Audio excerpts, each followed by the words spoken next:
Hello and welcome to the second episode of Puzzle Pirates Poker Guide to Success.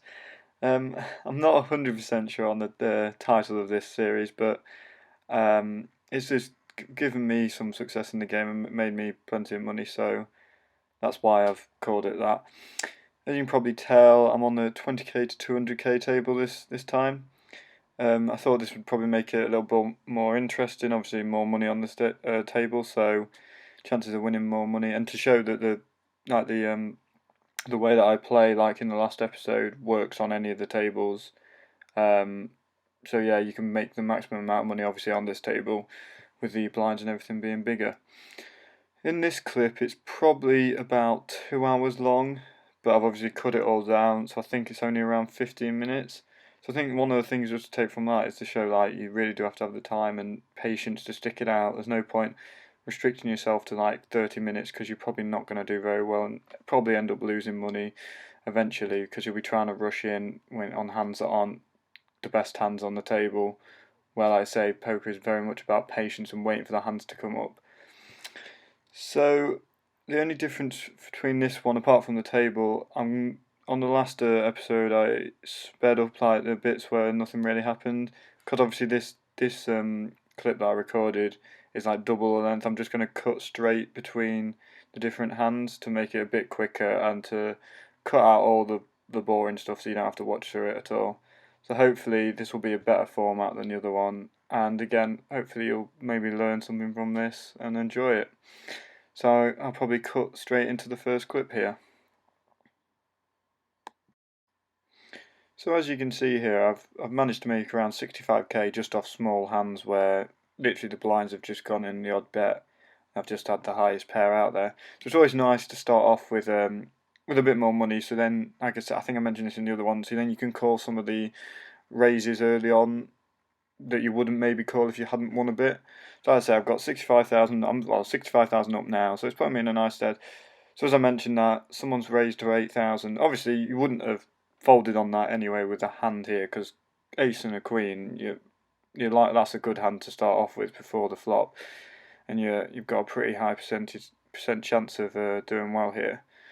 So like I say, it made my decision a lot easier having that extra money, and I obviously already ticked to call because I was never going to fold on this one. I'm just waiting to see, hopefully, if no one else raises, because then that would maybe ask the question. But thankfully they don't, and it's just the 10k. So unfortunately on the flop it's not the best. Obviously we've got the 10 and the king and the queen and the ace, so we would want a jack coming out. But the chances of that aren't too great. Obviously on a 2,000 bet that he has, I'm not going to fold on that because that's not a lot at this point in the game. And now the 9 comes up, so here obviously best thing, jack would be perfect because then other people might only have the queen, but I've got the ace to back it up, so I've got even the highest straight.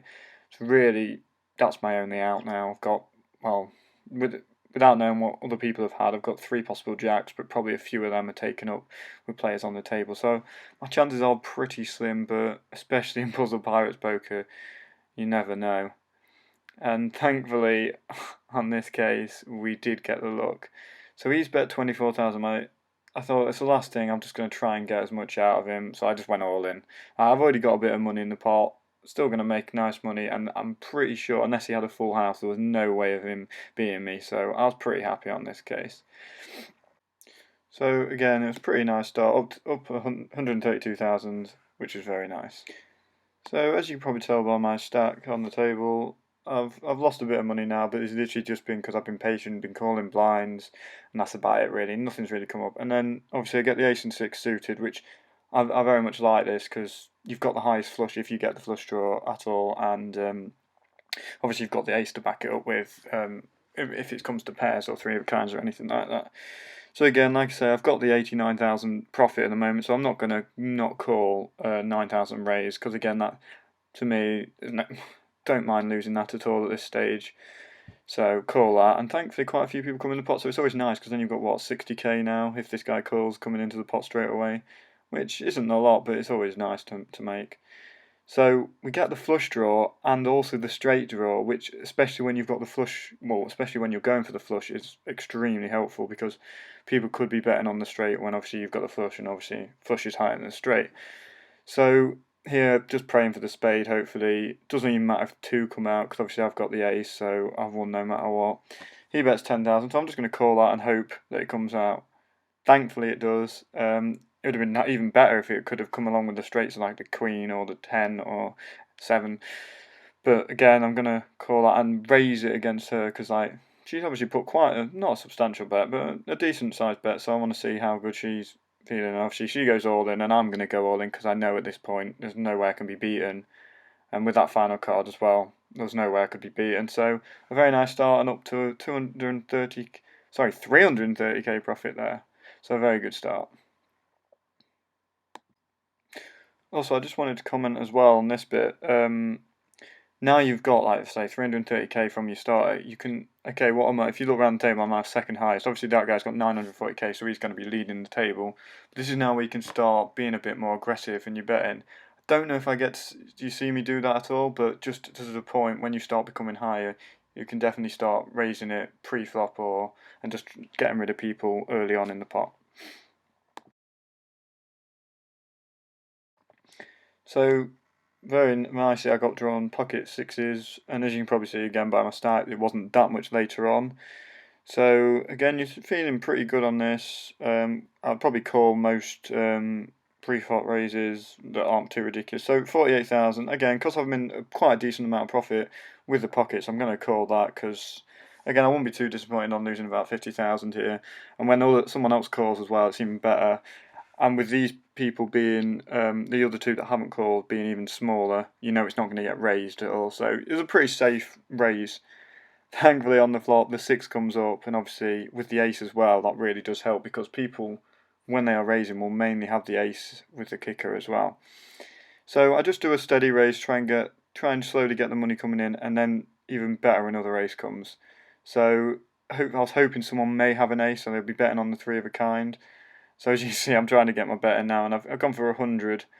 Looking back, that maybe wasn't the best idea to try and get the most money out of it, because everyone folded. But again, I was up to 666,000, which I thought was very funny, considering I won the hand on 666. So yeah, and you can see with my cursor, that's what I was showing.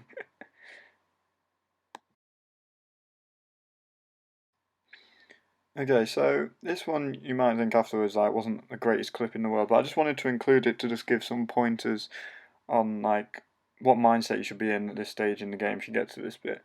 So yeah, Queen and a 9 obviously, yeah, fair enough hand. I'll probably call anything below like a 10,000 raise, just because I kind of like this hand. It's kind of close. You've got the straight chance on it and the highish cards.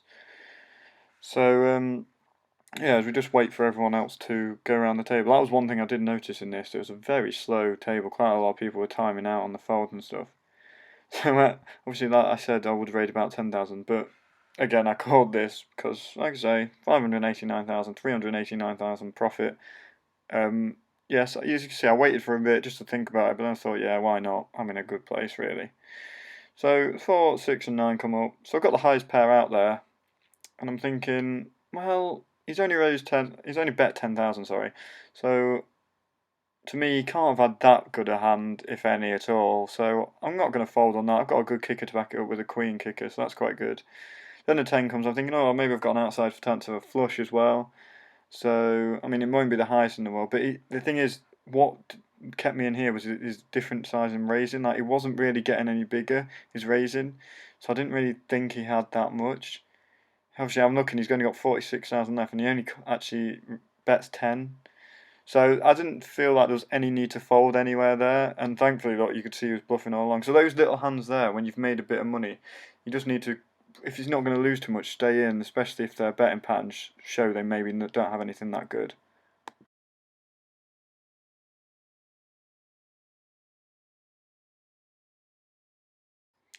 So in this clip, as you can see by the stack I've got, I'm down to 536,000 here, so I've lost about 170,000 from the last clip, so I was on a little bit of a downward spiral here.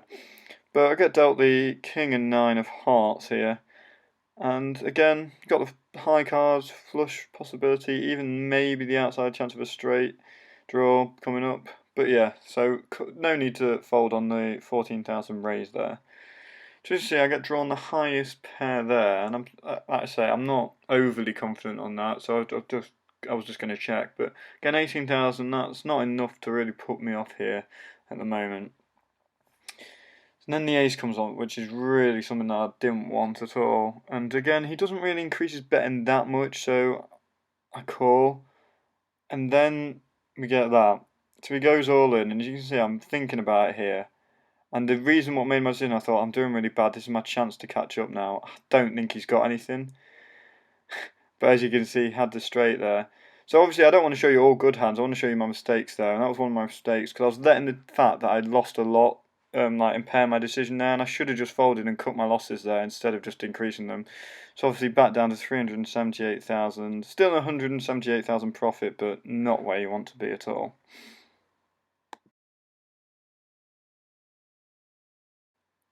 So I just fast forwarded the last clip because just wanted to show like this was only like a hand or so later, and I get drawn the pocket queens, which yeah was very good compared to, because I've said I've been doing awful, lost a lot of money, lost nearly 400,000 from like 20 hands or so ago.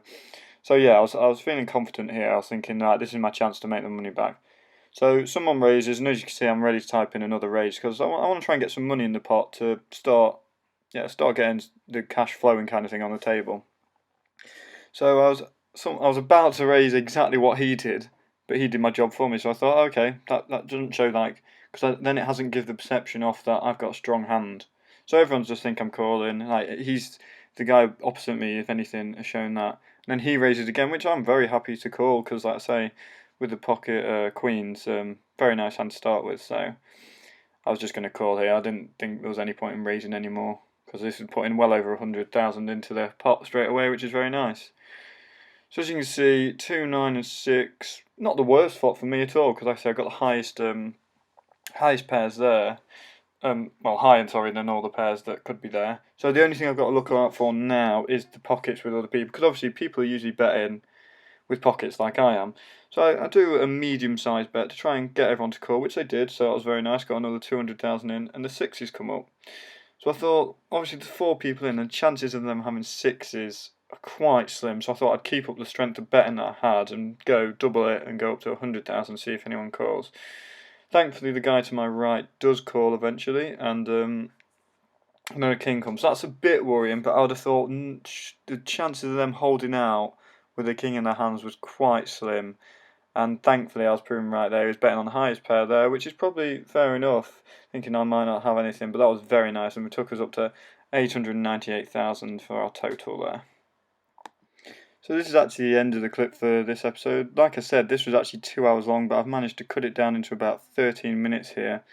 And yeah, about 2 hands after this, I decided to cash out. Because another thing that I think you should do is you should have a goal that you should aim for. Because sometimes if you don't have a goal, you just carry on. You'll, like I say, earn loads, and then you'll fall down. So my goal was 800,000 here, and I eventually reached it.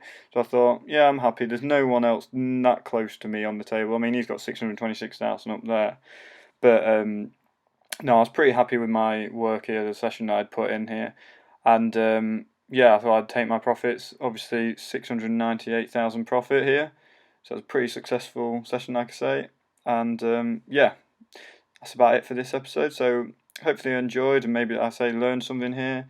Let me know if there was anything you didn't like or you did like about the episode, and hopefully I'll see you next time. Goodbye.